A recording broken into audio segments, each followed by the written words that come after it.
A long, long time ago, our world was beaten, broken, and barren after eons of endless battles between the four brothers, dawn, day, dusk, and night.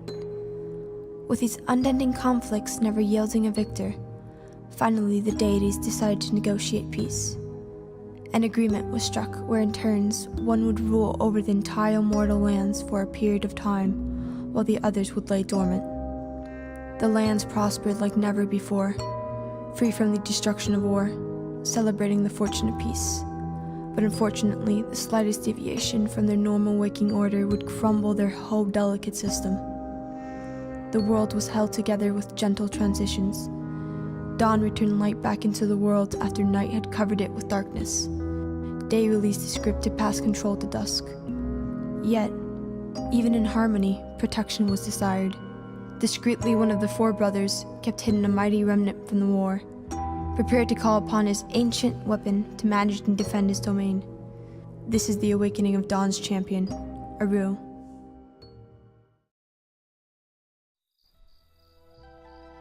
The ceremony felt abnormal. There was a sense of urgency during the rites, and some were even omitted. Depart at once and wait for instructions at the border of my domain. From the grave tone of his master, Aaru instantly felt the seriousness of his awakening.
Aaru waited for his master's arrival with great anticipation.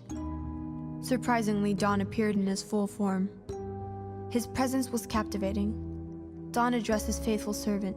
His tone was anxious, lacking its usual calm and serenity. A dark menace unlike anything this world has ever seen is approaching fast from the domain of night. I am unable to reach it, so your time has come. You are to journey through the domains of my brethren and enter Night's territory to block its source. Aaru bowed his head. He needed no convincing. Aaru was determined to honor his master and follow his every command. Without hesitation, he stood up and advanced towards the realm of day. Moving away from his master's presence, he heard his voice. Do not expect an easy passage through my brother's territories. They will not welcome you. As Aaru traveled towards day's glistening hot wasteland, he focused on the last vision his master had revealed to him. In his vision, Aaru saw 4 temples scattered throughout Day's domain. Destroying them should drain his life force enough to make passage over his lands possible. Aru's vision ended, but wait, that had never happened before. Aaru felt a slithering wave of heavy emotions running through him. He needed to make a decision. Aaru had never felt so isolated. His master had always guided his every move, but now, such a simple decision, but somehow the most difficult task he had ever faced. Which temple should he start with?